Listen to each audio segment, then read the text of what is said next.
Iron preliminarily it's absorbed from the duodenum or upper jejunum, so it requires little bit acidic nature for the absorption, and it crosses the cell membrane only in the ferrous state. As we know, it will crosses only the cell membrane in the ferrous state only, and um, so uh, the ferrous state of iron will be absorbed mostly, and the peak serum iron concentration occurs in 2 or 3 hours after therapeutic dosing, and 4 to 6 hours and therapeutic dosing, and 4 to 6 hours it may reaches the maximum therapeutic effect in the body. Absorbed iron is rapidly cleared and from the circulation and take up by the cells of various tissues. As we know, if the therapeutic dosing of iron reaches the blood, it will be rapidly cleared by the from the circulation. They may be taken up by the various cells and various tissues. Most of the tissues is actively absorb the iron, and liver is an unique. Most of the tissues absorb the iron actively. So active absorption requires energy. So active if active absorption, as we know, it's an rate limiting process, or it having a control where we can be absorption can be controlled as a rate limiting process.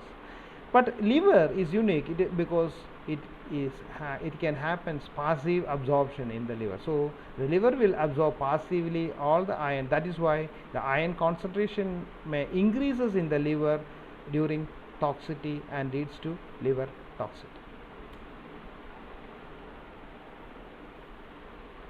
So toxicity also high in the liver. As we know, the toxicity also very high in the liver because of this passive absorption. So the clinical manifestation. The iron toxicity typically described in 5 phases. We can say the 5 phases of toxicity can be happens in the iron toxicity. First one is the gastrointestinal phases. It starts from the 30 minutes to 6 hours after injection, and second one is a latent or relatively stability phase, that is 6 to 24 hours after injection, and third one is a shock and metabolic acidosis. This may happen within 6 to 72 hours after the injection, and hepatotoxicity and necrosis. This may happen after 12 to 96 after of injection, and bowel obstruction they can happen after 2 to 8 weeks after injection. So these are the various phases of iron toxicity. So gastrointestinal phase, 30 to 66 hours. This is mainly because of the acute effect of the iron on the gastrointestinal mucosal and the other gastrointestinal tract, which causes irritation and vomiting and diarrhea. And latent or relative stability phases, where after the injection this may happen after 6 to 24 hours, and shock and metabolic acidosis because of the absorption and other free radical generation and other mechanisms started activated after the 6 hours, and it started shock and metabolic acidosis. And hepatotoxicity, the excess of iron concentration in the liver, and hepatic necrosis, which happens after 12 hours on to 96 hours. And bowel obstruction, mainly this bowel obstruction happens because the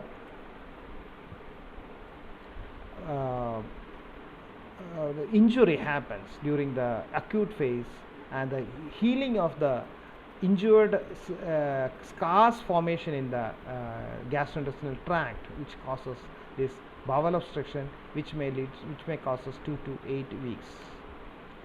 So the gastric mucosal phase, first one is the direct injury to gastric mucosa. That is the reason why the gastrointestinal phase, initial phase, started within 30 minutes. So the symptoms are abdominal pain, vomiting, and diarrhea, because if there is a irritation happens in the gastrointestinal tract, automatically abdominal pain started. If the abdominal pain started, automatically the vomiting and diarrhea happens. And hemodiasis and melan and lethargic shock can be happen. This mainly happens because the capillary leak in the and the spacing in the third spacing in the capillary system happens, and this is the reason why the shock and melanin and or means dark coloration, pigmentation of the skin, and leaking of blood contents, and also metabolic acidosis started happen. So it started producing metabolic acidosis, increases the hydrogen ion concentration in the body, and turns the body into acidic nature. And vomitus and stool may be, so during this period the vomits or the stool, the diarrheic stool became dark gray or green or black in color. So this is the symptom, this clear cut symptom of an iron toxicity. The vomitus and stool became dark gray or green or black in color. Vomiting is most sensitive indicator of serious injection. If the child or the children, the child is patient is vomiting, having vomiting, so it indicates that the serious injection, the amount of iron, high amount of iron has been ingested in this patient due to this, and death happens in this phase usually due to hypovolemic shock. The death happens in this phase because of the hypovolemic shock, because of the leaking of the capillary leaking. The blood oozes out from the capillary space to the interstitial spaces, third spacing, and causes decrease in volume, and hypovolemic shock can be happen to the patient, and most of the death happens during this phase is due to hypovolemic shock. And latent phase, critical or to different patients who are in this phase, maybe this may be happen because the circulated, the iron reaches this blood circulation will be rapidly cleared by the tissues. As we know, once the concentration of once the treatment started, the iron concentration in the circulation system decreases, the iron may be leaked out back or leached back to the circulatory system from the stored tissues. That is the reason it may be happening in a latent phase, or it's a critical or different patients who are in this phase. Observe or re-evaluate and to determine whether they have truly recovered. So here what happens, the medical professions or medical team may see that the patient was truly recovered from the in the toxin.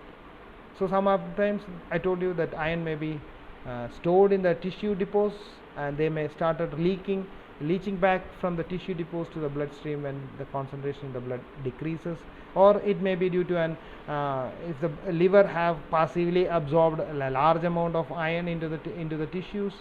So what happened, the liver cells necrosis happens and started leaching more amount of iron into the bloodstreams, and processing is further to feature clinical deterioration, progressing to a future clinical deterioration. So this phase is progressing to a future, so it gradually progresses into a clinical deterioration in this phase. This phase may be transient or may be not appear to all patients. Don't expect this phase may be happen to all patients, or may not be happen, or may be happen. And poor perfusion and hyperventilation secondary to metabolic acidosis, and complete stopping of urine formation, oligochuria, can be happen in this phase. And the third phase is the shock and metabolic acidosis, development of cardiovascular toxicity and coagulopathy. Hypovolemic shock is due to fluid loss and blood loss, and cardiogenic shock develop in 24 to 18 hours, and depression or effect of iron to myocardial cells can also happen in this phase, and clinical features leading to multi-system organ failure, and gastrointestinal hemorrhage, hemodiasis, progressive pulmonary dysfunction, and iron-induced coagulopathy may worsen bleeding and hypovolemic. So coagulopathy started happen because of the iron toxicity. The blood is not clotting, bleeding happens, hypovolemia can be happen, and renal and neurological dysfunction can be developed during this phase. Renal damage or neurological damage can be happen in this phase. Hepatic necrosis. Hepatic toxicity usually within 2 days of injection. Why in the liver? Because exposed to high concentration through portal circulation and absorption of iron passively, it will absorb iron passively, and high metabolic activity can be happen. So liver failure is the second most common case of death in the iron poison. Bowel obstruction resulting in GI scarring, already I just told you, the injury happened during the acute phase, the scars started healing in the later phases, which causes obstruction of the bowel, and symptoms typically develop within 2 to 8 weeks. So how we can diagnose this iron poison? So type of iron was taken and how much is taken. The history should be collected. The type of iron was taken and how much he has taken. When did the injection occurs? What time the injection occurs? Was the injection unintentional or intentional?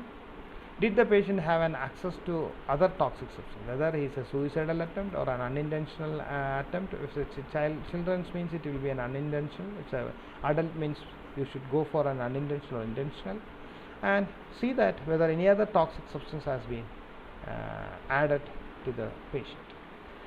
Physical examination, patient who are required requisition and must be rapidly identified, and appropriate treatment should be started. And tachycardia, poor peripheral perfusion, and altered mental status, and hypotension, and are so tachycardia can be developed, or poor peripheral perfusion is happened. There is an altered mental status with hypotension. So these are the clear-cut indicators of the shock. So most, as we know, the death happens in the first phase is mainly due to shock. And you can go for a laboratory evaluation: serum iron concentration, serum electrolytic concentration, blood urea nitrogen bond, or glucose can be taken. So you can also go for the liver enzymes like alanine aspartate and aminotransferase and bilirubin. And venous or arterial gas is moderately and severely poisoned patients. So whether you can go for an arterial blood gas level, oxygen level in the blood can be checked moderately. As we know, we are very familiar with this term because of this COVID-19, that most of the cases happens with this decrease in oxygen content in the blood, that may make the patients to forcibly to taken to the ventilator. So here also we should check for the blood gas level.